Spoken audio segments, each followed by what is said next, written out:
Good morning, everybody. Slower than the commanding general of the NATO International Security Assistance Force, U.S. General David McKiernan, said last October. There is little doubt that our greatest military challenge right now is Afghanistan. As you know, the United States has focused more on Central Asia in recent months. President Obama has made it clear that the Afghanistan theater should be our top overseas military priority.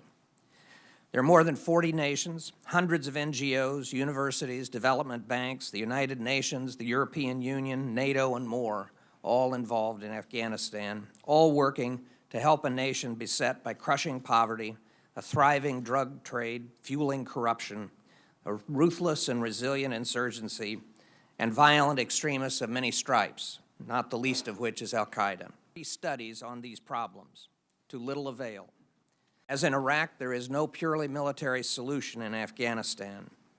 But it is also clear that we have not had enough troops to provide a baseline level of security in some of the most dangerous areas, a vacuum that has increasingly been filled by the Taliban.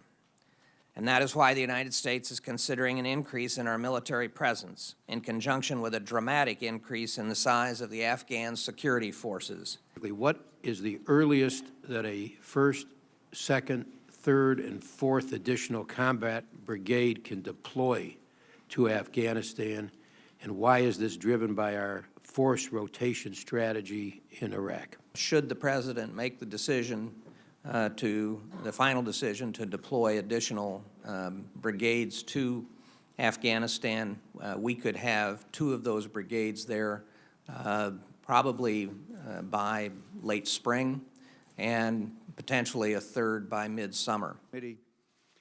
As we begin the 111th Congress, and American people must understand that this is a long, hard slog we're in Afghanistan.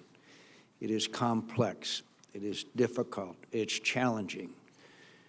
And I don't see, frankly, an Anbar awakening, a game-changing event in Afghanistan such as we were able to see in Iraq.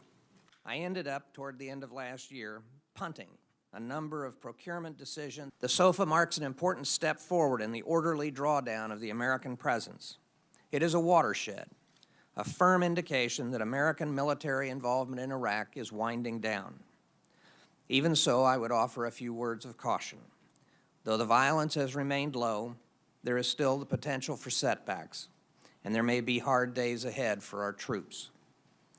As our military presence decreases over time, we should still expect to be involved in Iraq on some level for many years to come, assuming a sovereign Iraq continues to seek our partnership. Visions of action in Iraq to the commanders on the ground. I believe the President will have had every opportunity to hear quite directly from his commanders about what they can accomplish and what the attendant risks are under different options. Discipline and acquisition reform. It is quite another to make tough choices